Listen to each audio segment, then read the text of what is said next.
Selamat pagi teman-teman semuanya. Shalom. Halo. Ya, bersyukur ya hari ini kita bisa bersama-sama lagi di dalam ibadah Zoom. Dan tema kita hari ini seperti yang teman-teman sudah lihat di publikasi ya, True Beauty. Nah, untuk mengawali renungan hari ini, contoh ingin bertanya dulu nih kepada teman-teman. Teman-teman boleh menjawab dengan membuka speakernya atau boleh juga jawab via chat ya. Menurut teman-teman, definisi beauty atau indah itu apa sih? Indah itu artinya apa? Kalau menurut Siu apa Siu?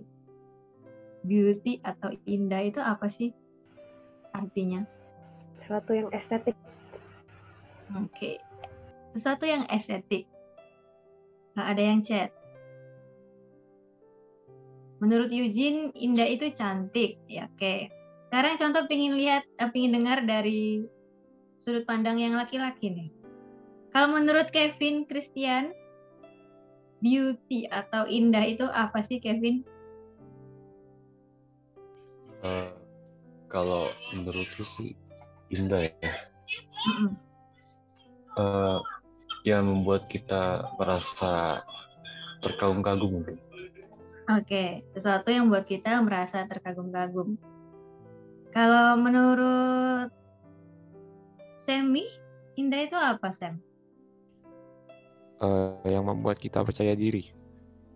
Oke, membuat kita percaya diri. Ya, jadi kita udah dengar pandangan dari perempuan dan laki-laki ya tadi. Jadi indah itu cantik, indah itu estetik, indah itu buat kita bisa percaya diri, indah itu membuat kita terkagum-kagum tadi ya. Oke. Contoh juga sempat bertanya kepada orang lain gitu ya. Menurutmu indah itu apa? Ada yang menjawab seperti ini nih. Indah itu kalau beda dari yang lainnya. Indah itu kalau enak dilihat. Indah itu kalau menenangkan, menyejukkan, membanggakan. Nah, kita semua sekarang sudah tahu ya apa sih definisi dari indah itu. Dan sekarang contoh mau tanya lagi nih. Coba sebutkan sesuatu yang menurutmu indah. Satu hal aja. Coba sebutkan sesuatu yang menurutmu indah. Contoh ingin tahu jawaban dari Kalista Theodore. Menurutmu, coba sebutkan satu hal yang menurutmu indah itu apa, Kalista? Pemandangan alam. Pemandangan alam, oke. Chelsea, coba Chelsea. Sebutkan sesuatu yang menurutmu indah selain pemandangan alam. Bunga.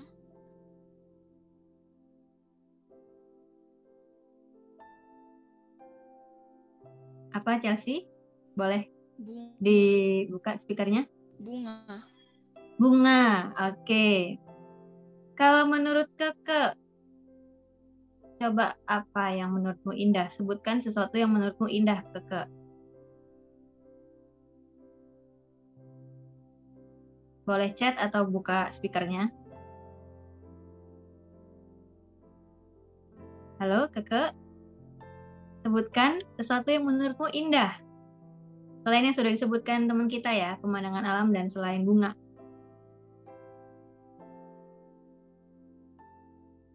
Nah, mungkin nggak bisa jawab, oke nggak apa-apa. Kalau menurut Julian, apa Julian? Coba kamu sebutkan sesuatu yang indah menurutmu. Karya seni. Karya seni, oke boleh. Javier, sebutkan sesuatu yang menurutmu indah.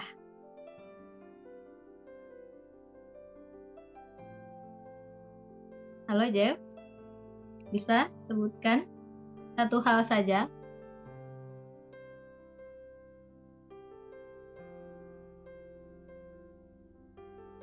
Sepertinya tidak bisa, baiklah. Kalau Odi, menurut Odi, apa sih yang indah? Sebutkan salah satu saja. Bebas dari tanggung jawab. Oke. Kalau bebas dari tanggung jawab itu indah. Oke, menarik jawabannya.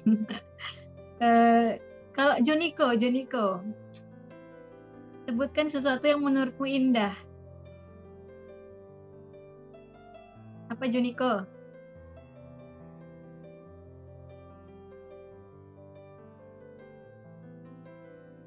Bisa menjawab? Oke, kalau tidak bisa tidak apa-apa. Oh, film, oke. Ya, dia chat ya.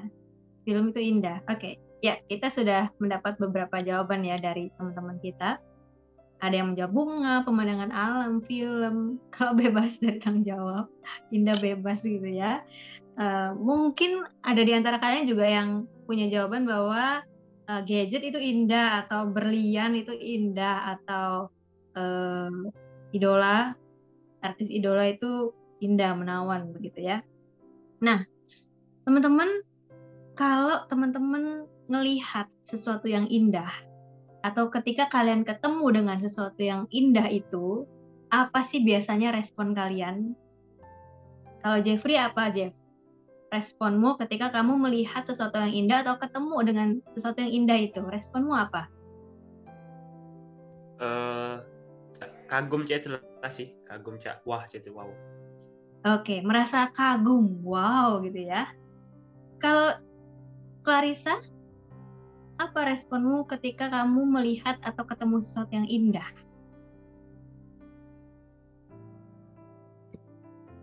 Boleh di-unmute dulu speakernya.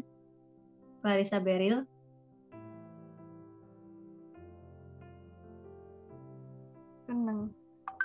Senang. Oke, responnya senang. Kalau Geren gimana Geren? Kalau kamu ketemu sesuatu yang indah atau melihat sesuatu yang indah, responsmu itu apa? Pengen lihat lebih detail contoh. Oke, pengen lihat lebih detail supaya makin ngelihat keindahannya gitu ya Geren ya. Oke, ya. Ya, itulah respon kita ketika kita melihat sesuatu yang indah atau ketemu dengan sesuatu yang indah. Kita bisa terkagum-kagum, kita bisa semakin penasaran, pengen tahu lebih detail.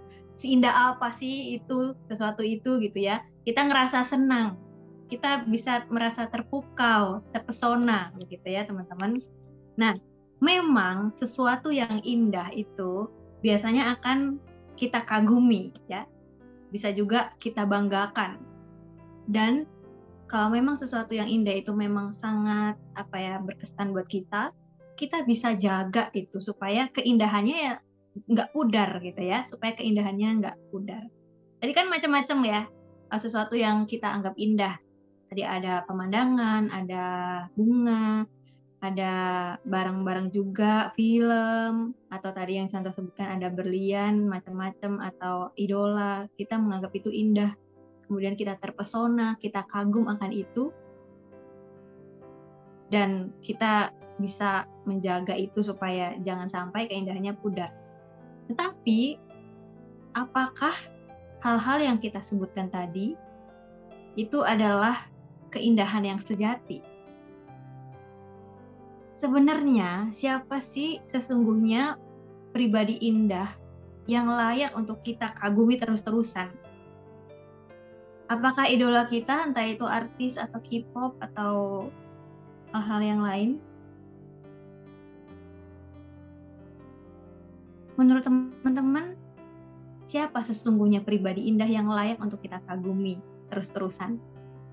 Ada yang mau coba jawab? Ichen mungkin?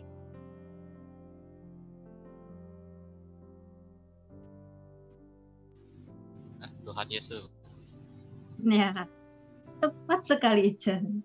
Jadi sesungguhnya pribadi indah yang layak untuk kita kagumi terus-terusan, yang layak untuk kita cari tahu lebih detail seindah apa dia, itu adalah Allah kita di dalam Tuhan Yesus Kristus.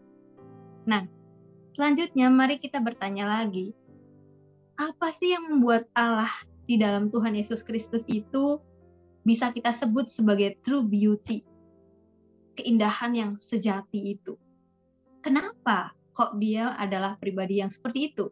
Ada beberapa alasan, teman-teman. Di sini contoh akan menyebutkan 7 hal.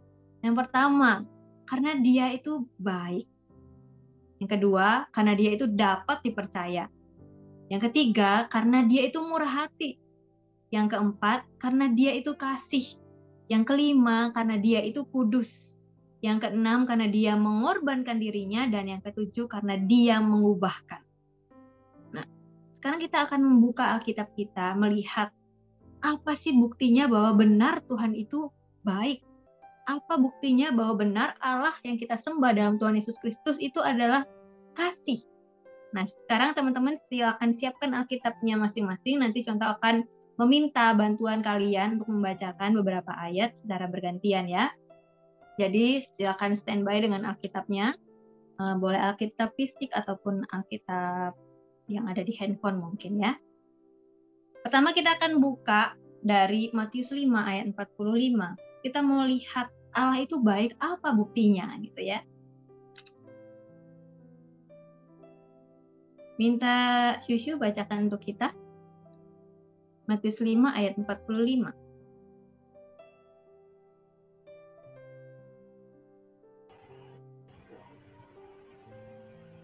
Perjanjian baru ya. Karena dengan demikian kamu menjadi anak-anak Bapamu yang di sorga, yang menerbitkan matahari bagi orang yang jahat dan orang yang baik, dan menurunkan hujan bagi orang yang benar dan orang yang tidak benar. Ya, thank you Syusyu. Ya, di dalam ayat ini kita melihat bahwa Tuhan dikatakan menerbitkan matahari untuk semua orang. Dia nggak lihat-lihat itu orang baik atau jahat. Dia nggak lihat itu orang benar atau enggak. Tuhan juga menurunkan hujan untuk semua orang. Jadi Tuhan tetap memberikan kebaikan kepada semua orang gitu ya. Kalau kita melihat diri kita sendiri, ya mungkin kita nggak akan berlaku sama terhadap semua orang gitu ya.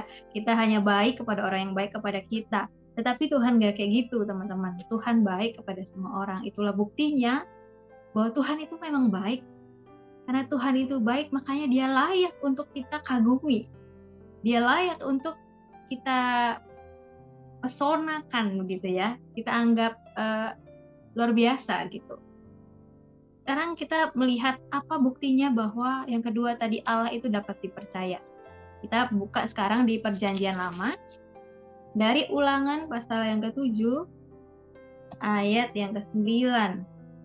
Contoh minta teman-teman dari Panti Asuhan Kasih Bapa untuk membacakannya. Ada Yosafat. Bisa? Ulangan 7 ayat 9.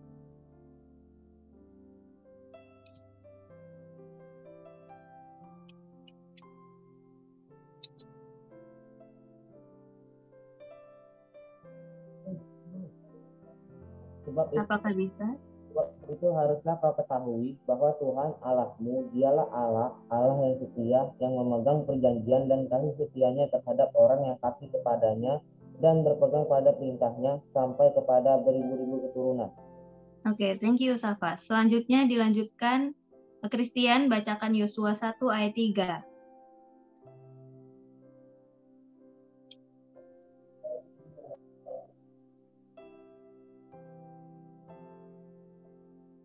Yosua 1 ayat 3, Christian. Setiap tempat yang akan diinjak oleh telapak kakimu kuberikan kepada kamu seperti yang telah kujanjikan kepada Musa. Ya, thank you. Ya, dari dua ayat ini kita bisa melihat bahwa Allah itu setia terhadap janjinya. Bahkan tadi di dalam Ulangan 7 ayat yang ke-9 dibilang dia berpegang pada perintahnya sampai kepada beribu-ribu keturunan. Wah, jadi sampai beribu-ribu keturunan, janji Tuhan itu bisa dipercaya. Kesetiaan Tuhan itu nggak ada bandingnya gitu ya teman-teman. Makanya kenapa kita sangat layak untuk kagum sama dia. Karena dia adalah Allah yang dapat dipercaya. Dan kalau tadi kita baca dari Yosua 1 ayat 3 di sana dibilang, setiap tempat yang akan diinjak oleh telapak kakimu kuberikan kepadamu seperti yang telah kujanjikan kepada Musa. Jadi waktu itu kan bangsa Israel sudah keluar dari tanah perbudakan di Mesir, dan Tuhan sebelum mereka keluar itu dijanjiin bahwa akan menempati tanah perjanjian Tuhan. Dan itulah yang beneran dikasih sama Tuhan. Benar-benar orang Israel dikasih untuk bisa menikmati tanah perjanjian itu. Jadi Tuhan ketika berfirman, ketika berjanji, dia nggak asal-asal berjanji gitu ya teman-teman, tetapi benar-benar ditepatin. Makanya kita bisa menganggap dia adalah Allah yang dapat dipercaya. Yang ketiga, Allah itu murah hati. Apa sih buktinya? Sekarang kita buka di Lukas 6 ayat 36. Lukas 6 ayat 36, contoh minta Eugene yang membacakan untuk kita. Lukas 6 ayat 36.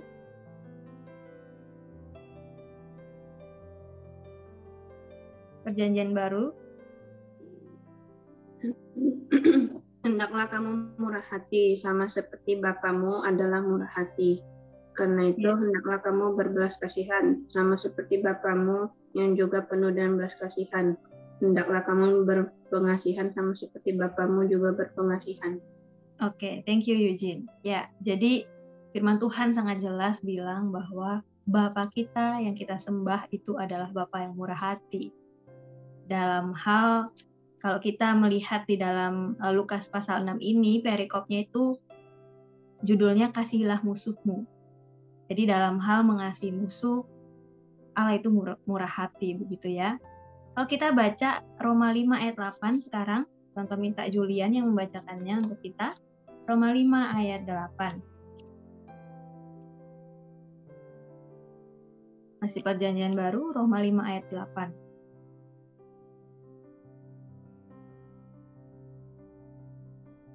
Ada ya Julian? Roma 5 ayat berapa tadi? Ayat 8. Akan tetapi Allah menunjukkan kasih-Nya kepada kita oleh karena Kristus telah mati untuk kita ketika kita masih berdosa. Oke, thank you Julian. Inilah bukti bahwa Allah itu murah hati. Dia bahkan mati ketika kita masih berdosa, ya. Bukan ketika kita sudah jadi orang yang benar, bukan ketika kita sudah jadi anak yang baik, bukan ketika kita sudah menjadi anak remaja yang hidup sesuai kehendak Tuhan. Enggak, justru ketika kita masih berdosa, disitulah Tuhan mati untuk kita. Betapa murah hatinya Tuhan itu kepada setiap kita. Nah, apa keindahan Tuhan yang lain, Allah yang lain? Yang keempat, Allah itu kasih, teman-teman. Kita baca dari 1 Yohanes 4 ayat 7. 1 Yohanes 4 ayat 7 sampai 21. Panjang ya yang kali ini.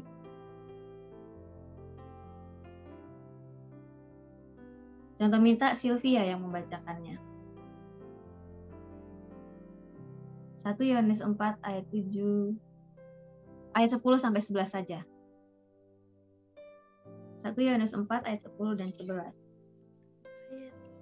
1 Yohanes 1 ayat 1 Yohanes 4 1 Yohanes 4 ayat 10 dan 11. Inilah kasih itu, bukan kita yang telah mengasihi Allah, tetapi Allah yang telah mengasihi kita dan yang telah mengutus anaknya sebagai perdamaian bagi dosa-dosa kita. Saudara-saudaraku yang kekasih, jikalau Allah sedemikian mengasihi kita, maka haruslah kita juga saling mengasihi. Ya, thank you Sylvia. Ya, inilah bukti bahwa Allah itu kasih ya teman-teman. Apa buktinya? Ya, Dia telah mengasihi kita yang mengutus anaknya Yesus Kristus untuk jadi pendamaian bagi dosa-dosa kita. Allah duluan memang yang berinisiatif untuk mengasihi kita, karena memang Dia adalah Allah yang kasih, begitu ya teman-teman. Jadi kenapa kita bilang Allah itu indah? Karena Allah itu kasih, dan kasihnya itu benar-benar terbukti secara nyata, begitu ya teman-teman. Dan kasihnya itu terbukti secara nyata dengan Dia mengutus Yesus Kristus menjadi penebusan bagi dosa-dosa kita, orang yang sebenarnya nggak layak menerima kasih itu. Nah, sekarang yang kelima, apa keindahan dari Tuhan Allah yang kita sembah di dalam Yesus Kristus yang lain? Allah itu kudus yang kelima. Kita baca Imamat 11 ayat 44, Perjanjian Lama ya. Imamat 11 ayat 44. Contoh minta Joseph yang membacakan. Imamat 11 ayat 44. Joseph Edward bisa bantu bacakan ya. Iya, contoh. Oke, silakan. Imamat 11 ayat 44. Sebab akulah Tuhan Allahmu, maka haruslah kamu menguduskan dirimu, dan haruslah kamu kudus. Sebab aku ini kudus, dan janganlah kamu menajiskan dirimu dengan setiap binatang yang mengeriap dan merayap di atas bumi. Oke, thank you Joseph. Lanjutkan lagi baca Yesaya 6 ayat 3. Masih Joseph ya. Ya. Yesaya 6 ayat 3.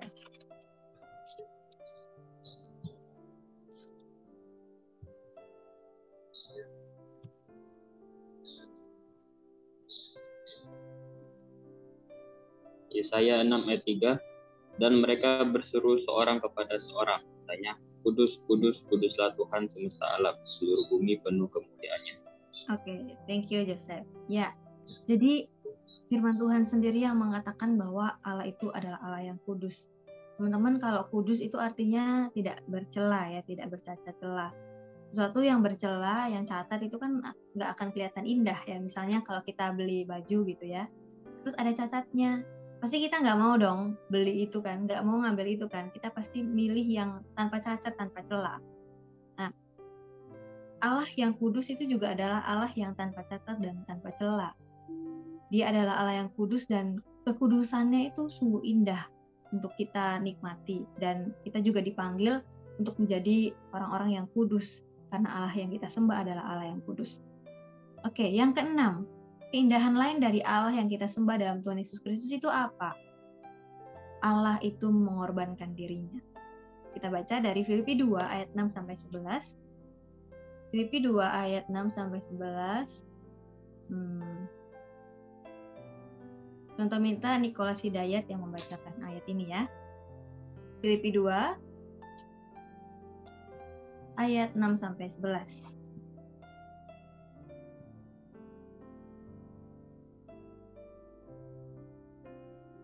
Perjanjian baru Filipi 2 ayat 6 sampai 11. Silakan Nicholas Hidayat.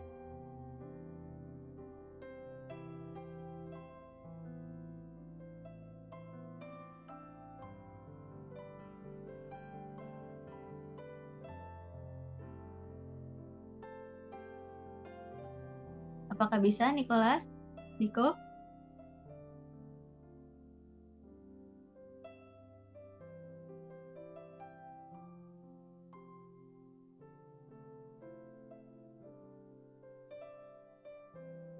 Oke, lagi nggak bisa. Baik.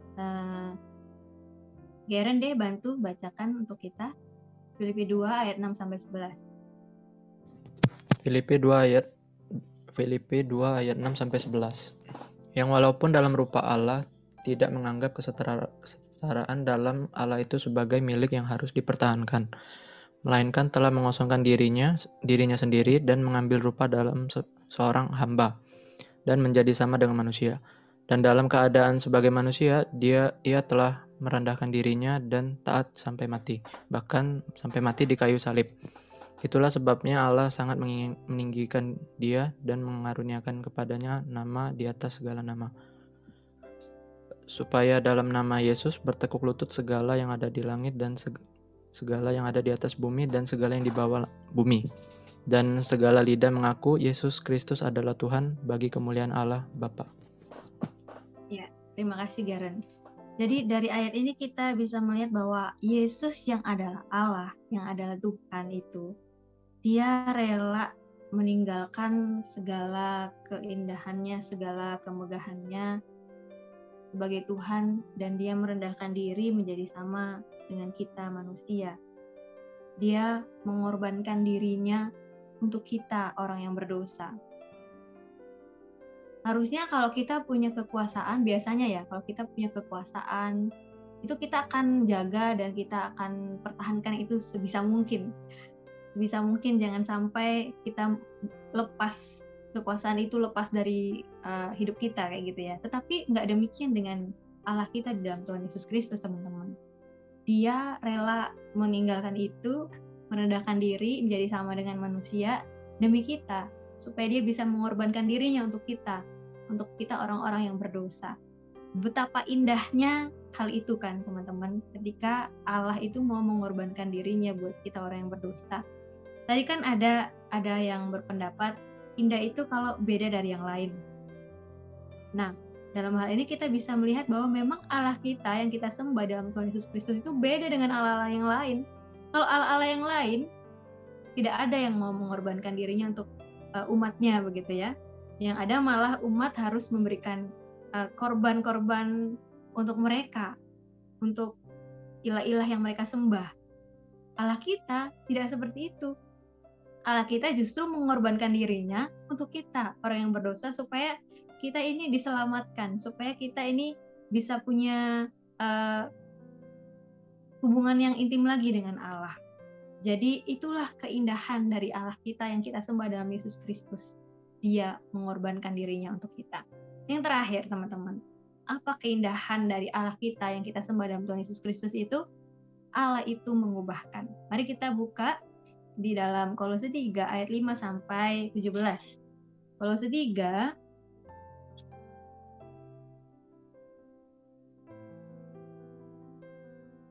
Contoh minta Luken yang membacakannya ya. Luken bisa membaca bagian ini. Kolose 3 ayat 5 sampai 17. Perjanjian baru surat Paulus. Kolose 3 ayat 5 sampai 17.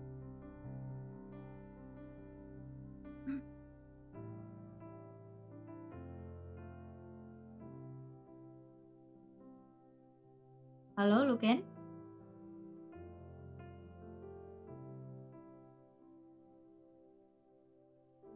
Apakah bisa?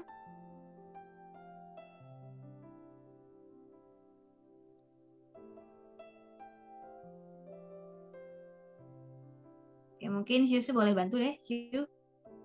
Oh, sabar. Oke, Luken, ditunggu.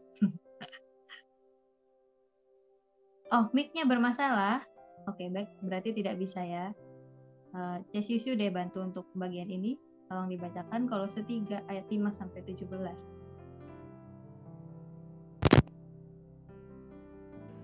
Ayat 5 sampai 17, satu perikop lumayan panjang sih. Manusia baru, karena itu matikanlah dalam dirimu segala sesuatu yang duniawi, yaitu pencabulan, kenajisan, hawa nafsu, nafsu jahat dan juga keserakahan, yang sama dengan penyembahan berhala. Semuanya itu mendatangkan murka Allah.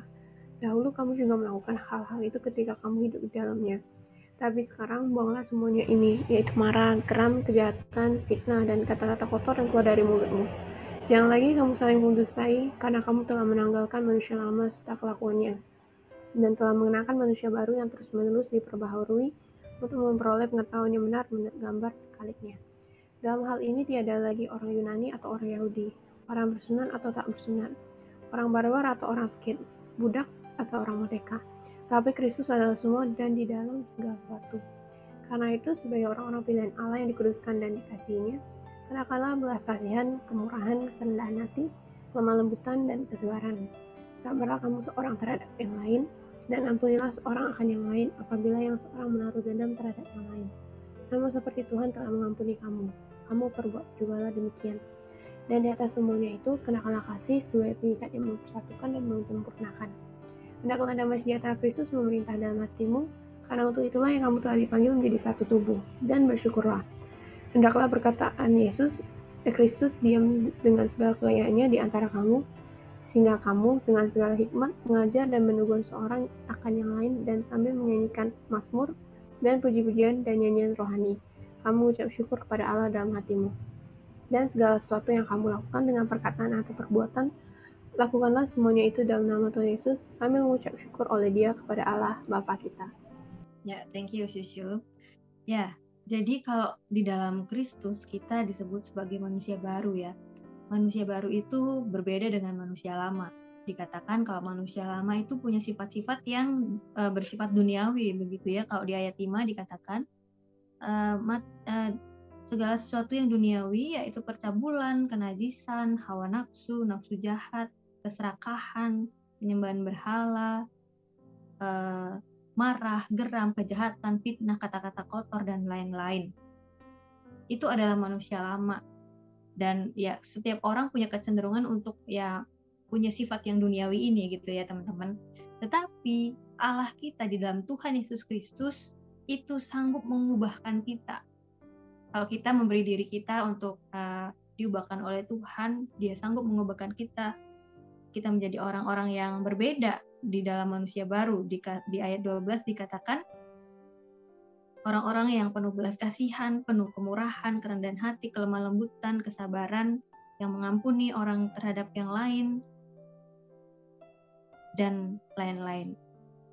Nah, teman-teman, itulah keindahan Allah kita. Dia adalah Allah yang sanggup mengubahkan.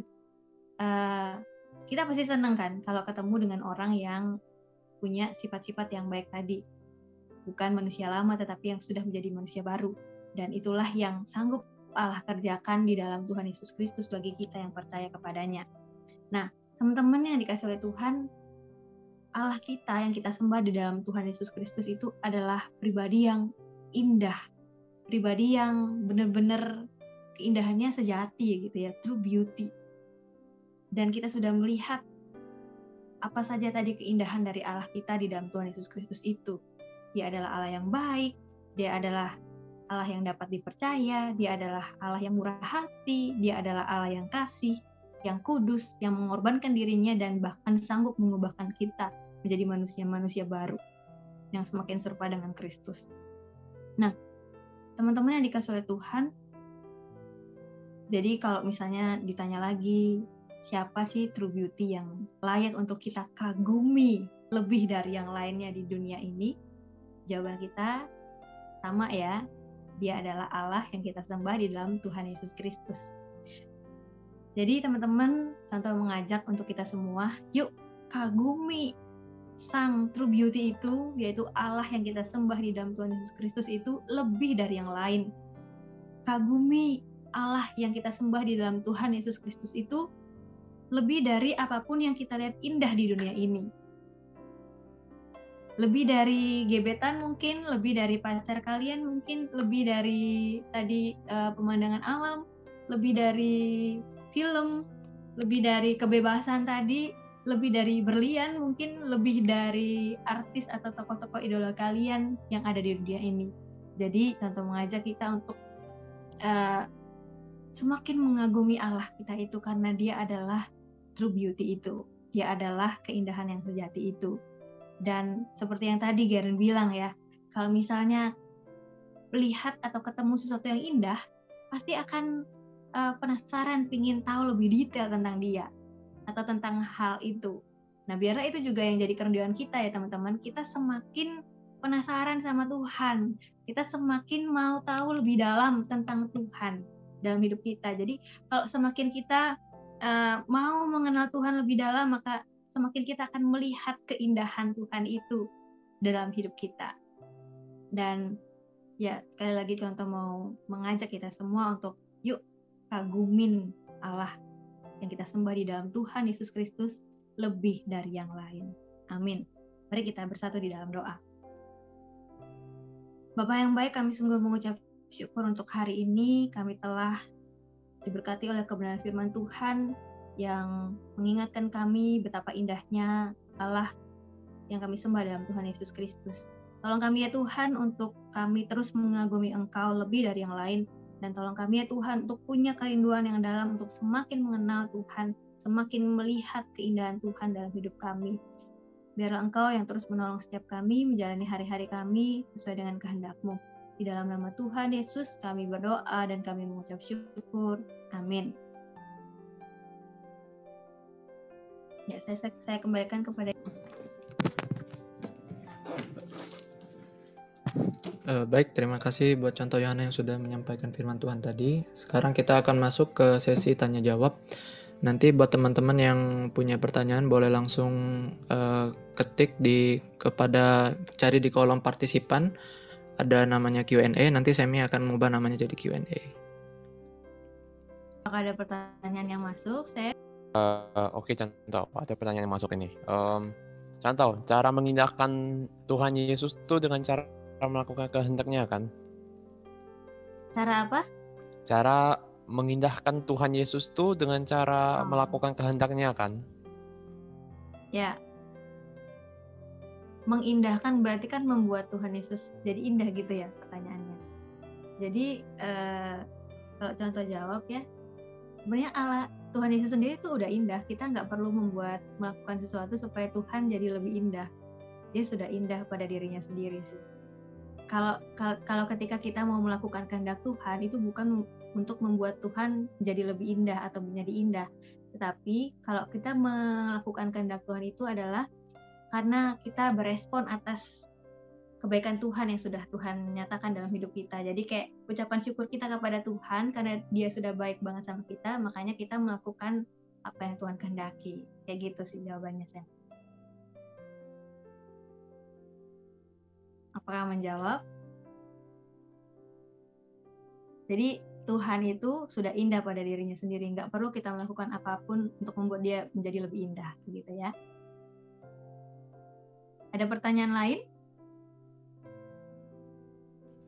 Masih itu doang contoh. Oh, ini baru masuk contoh. Ya. Bagaimana cara membuat orang yang tidak percaya bisa melihat keindahan Tuhan? Oke. Bagaimana membuat orang yang tidak percaya melihat keindahan Tuhan? Tadi kan keindahan Tuhan itu tadi adalah ada beberapa macam ya yang kita lihat tadi kan. Allah itu baik, Dia dapat dipercaya, Dia murah hati, Dia itu kasih, Dia itu kudus, Dia mengorbankan dirinya, Dia itu mengubahkan. Gimana caranya supaya orang yang nggak percaya itu bisa lihat keindahan Tuhan? Ya, kita tunjukkan karakter-karakter Allah itu di dalam diri kita. Allah itu baik, ya kita jadilah orang yang baik dengan pertolongan Tuhan. Allah itu kan dapat dipercaya. Sebagai orang Kristen, sebagai remaja-remaja Kristen, jadilah orang yang dapat dipercaya. Sehingga orang yang belum mengenal Kristus itu bisa melihat, oh ya ampun beda banget ya ini anak remaja Kristen, dia ini dapat dipercaya. Kenapa dia bisa dapat dipercaya? Nanti kan dia akan tanya, ternyata karena dia punya Allah yang memang dapat dipercaya. Demikian seterusnya. Kayak gitu, Sam. Jadi supaya orang lain bisa melihat keindahan Tuhan, ya kita pancarkan keindahan Tuhan itu dalam kehidupan kita hari lepas hari. Baik, dapat dipercaya, murah hati, kasih, hidup kudus, mengorbankan diri, dan memiliki kehidupan yang berubah. Semakin hari semakin serupa dengan Kristus, begitu ya teman-teman. Tapi tentu semuanya itu bisa kita lakukan ya dengan pertolongan Tuhan. Nggak bisa dengan kekuatan kita sendiri, itu sudah pasti.